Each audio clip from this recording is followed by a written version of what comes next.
Wing Gold Trusted and gold buyers will release the gold you have pledged and buy it at today's market price.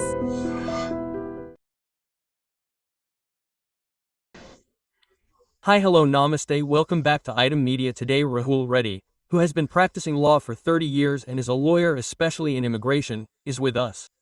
In today's episode, we are going to talk about OPT and STEM extension regarding this student visa. If you have any doubts, mention them in the comment section. More series episodes are coming on it. Hi sir, hello, how are you? I am fine sir, how are you?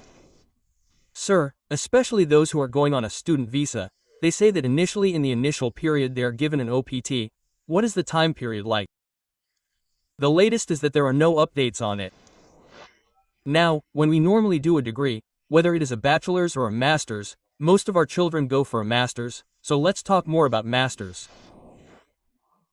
After completing their master's degree, they are given a 1-year work permit called OPT. When they get that work permit, they are told that they have to do compulsory work. But if they do not get a job, that OPT is cancelled. They have a tracking system called the civilian tracking system, and they have to inform you in that tracking system about who your employer is and where he is. If you want to inform them, then 90 days of unemployment are allowed in that 1-year period. Up to 90 days of this are days with employment. Without employment, 90 days of unemployment are allowed. If it is 91 days, they will kick him out of the civilian system. That means his F1 visa has expired and he is not allowed to stay there. The OPT that he got there will also be automatically cancelled. So in this case, it will be compulsory for him to get employment. So let's assume that employment has been obtained within this period. What procedure will be followed after 1 year of employment? STEM extension is compulsory. Why should a STEM extension be done? Now, normally, degrees are divided into two. One is a STEM degree, which means normally science, then physics, maths, then computer science, engineering degrees. All these are called STEM degrees. Okay, the government has introduced this STEM extension to promote children to do STEM degrees. That is, after they complete their masters, i.e. in computer science, most of their grandchildren do it in computer science, so let's talk more about it. So, in that, there is a first 1-year OPTN work permit. After that work permit is completed, if he has a job, then another 2-year work permit will be issued. It is called a STEM extension, and in that STEM extension, 90 days of unemployment are allowed, but in both cases, it is only 150 days. That is, it should be reduced somewhere, 90 days here, 90 days there, and 150 days should not be played as a back overall. In STEM extension, there should be job compulsory. Job compulsory should be done. That is, if we put aside these 180 days, it is Actually 150, 150. 150, 90, not 90. There should be 60 days here or there. So in case someone loses their job before this STEM extension, there will be no STEM extension during the OPT time. If at the time of STEM extension, you are the only one who can file a STEM extension 3 months before the end of the OPT. If at the time of filing a STEM extension, if you do not have a job, then Manoni Govinda will not get that STEM extension. There must be a job then. So there must be a job during the compulsory opt and there must be a compulsory job during the extension time. It does not have to be when the opt starts, it must be compulsory when the opt ends. Otherwise Manodu Govinda will not get an Islamic extension. So overall, how long can they stay? Can they stay for 3 years? Yes, 3 years means 2 years, they do masters. Typically, 1.5 years, they go in August. After August, they will graduate in June or May or June. Next year, in 1.5 years, after they graduate, they will have a 3-year first opt, 1 year later, a STEM extension, 2 years, this 3-year permit, a work permit.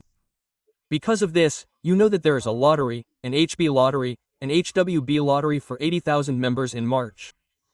When this happens, the employer will do the H1B lottery, and if H1B comes, it will be over. This boy will not need an OPT STEM extension. HWB will move. If it does not come then they will need to get another visa or come back.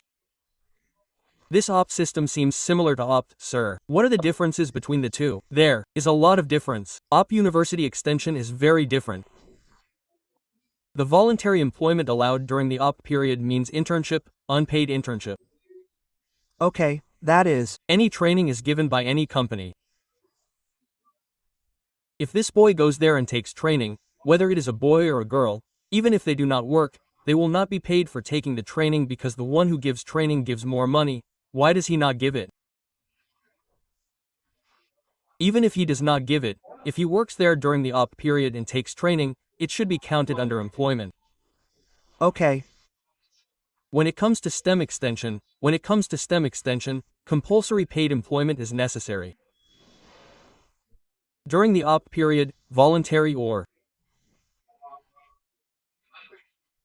unpaid internships are allowed, paid or unpaid, but when it comes to STEM extension, it should be compulsory paid or compulsory paid, otherwise we have to go out. How does this unemployment rule work out? In opt or STEM opt? Now when there is opt, as I said, 90 days is okay. In 90 days, if he saves 30 days, he can use 90 again in the next one.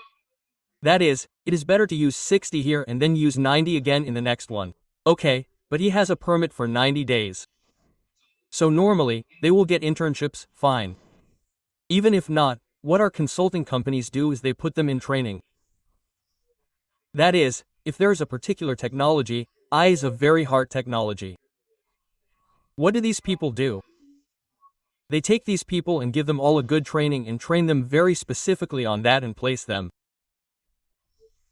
That means the employer also benefits because when they place them, they get a commission from the money they earn, so that's good for them. So when it comes to the opt period, if it's normal, no one should have any problem. They give good training. There are companies that give good training. The only problem is when the company they hire comes for STEM extension because when you are on STEM extension, payment should be a paid job. Then if there is no paid job yet, then people will have a problem. So there should be no unemployment during the OPI period. At least you should have worked as an intern. If there is no right, you have to come back, but the right has to come back. So during this time, whether in STEM or OPI, are there any options for the person who is without a job to stay legally? I mean, as I said, if you do 90 days in the first 60, then the next 60, then the next 90, then you cannot do more than 90 days in any of them. So, unemployment is allowed in the first opt period. You are not allowed to do STEM, voluntary unpaid internship, STEM extension. So what you said is correct. If those 150 days are also crossed, then he will lose his legal status. Where's all this information tracking, that is, tracking in the civil service system? They say they will track it. They should tell you all this. Sometimes there are investigations to say whether my children have gone and I have lost my job as a volunteer. If someone does a job, let's say the job is gone, let's say he didn't tell them, then it can be a problem for him. Another thing is that the company also informs the college, saying, hey, this guy used to work for us but now he is not with us, and they inform the company, or if our university is informed, they will be terminated. So, employment is a must during that period. However, these STEM extensions do not require a 40-hour job. You can also do a 25 to 30-hour job. Suppose he gets a less job, suppose he gets it in less time, like STEM extension, he can do 25 hours or 30 hours, which is not the first 1 year of STEM extension, then in the next 2 years, in case of opti, there is this free job and yes, there is a free job before the next STEM extension, that is, when the STEM extension is taken from that opti, the STEM extension job should be a compulsory paid job. Otherwise, USCS will not give permission, no STEM extension. So what can they legally apply for? For example, if they do not find a job by then, can they do anything else legally? Yes, STEM extension, then if it is in the first 1 year, then internship jobs, trainees will be good for them. After that, if they don't find paid jobs, then what procedure can we follow, like changing their visa? Yes, then they can change their status for a while, or they can go back to college and do another master's degree, or they can do a doctorate degree, or if they have an HFO option, they can do HFO, or if they want to come to India, they can come to India, or if they want to go to Canada, they can go to Canada. So sometimes, my grandchildren come and people come and say, I have done 2 master's degrees, I have done 3 master's degrees. Why did they do 2 master's degrees there? Why did they go and do another master's degree? It's not about valuation. 90% of the members do another master's degree to stay there. Another thing you may ask is, if you do another master's degree, will you get another 3-year permit? What are the grace periods? Actually, one level of degree has one opt, one STEM extension, and another level of degree has one opt, one STEM extension, meaning a bachelor's degree has one opt, one STEM extension, and then there is a doctorate degree. Since most people go for a master's degree, when they do a master's degree, they get one opt, one system extension, meaning a 3-year work permit. In the meantime, if they get a job, they join another master's and take another master's, they don't get another opt. Overall, the same opt for a master's is the same. Every time you do a master's, you don't get another opt. And in case you get a job, what are the job challenges like? They have job challenges. They are very tough. Because they normally go through a consulting company, so their job duties are heavy. There are job challenges. What I normally tell students is that when you do engineering here, when you do engineering in India, you do internships. Do internships in other companies, software companies. I know that there are many software companies here that are ready to take internships.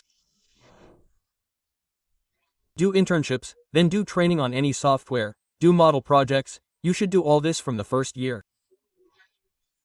That is, what kind of industries mostly recruit STEM students? Now, since everyone is going into IT, we have more about the IT industry. That is, all other industries are not mature. Now, if they go to another mechanical engineer or civil engineer, it is very difficult for them to get a job on OPT or OPT status on mechanical engineering. Those boys, like those who went to IT, have a different pathway. There are already good job opportunities for China. Otherwise, if our children want to do something, they need to be trained from the very beginning. They should choose any particular technology and choose any technology from the first year, whether it is a first-year bachelor's degree or a second-year bachelor's degree. Then, suppose the technology changes in the middle, the technology needs to change. Because technology has changed so fast, artificial intelligence, 3 years ago, was not called Vidhya, but now it has become the #1 company in the world. So, now everyone is talking about artificial intelligence in all technologies. Some people are saying that some companies are working in this field. We don't really need artificial intelligence, but why are they doing high in our company? Artificial intelligence is better on the resume. If they have a course, a 5-month employment, an internship, they will take it from us, they will tell us. So, it is better for those who have such hot technologies to look at them. If not, then maybe from the beginning, because now they say AI, before they said data science, tomorrow they will say something else. So if any such technology is a person trained, then when that technology changes, they will easily adapt. If you sit there and do nothing for 4 years and then do your master's degree without taking any training, then you go and get your master's degree and give permission to an OPT and go and play, then it will be difficult. From now on, they will be very competitive, as you have to build up.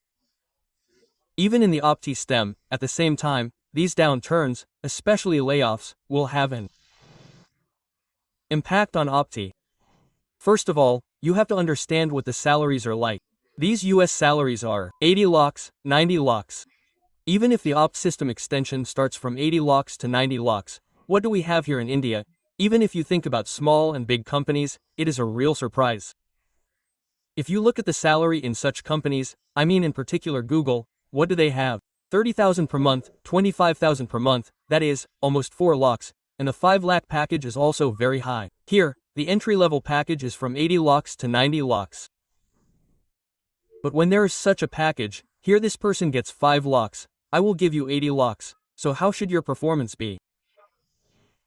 You have to be at least 10 times better than the guy who is working. Are you there, or when you are not there 10 times, you have to sharpen your skills.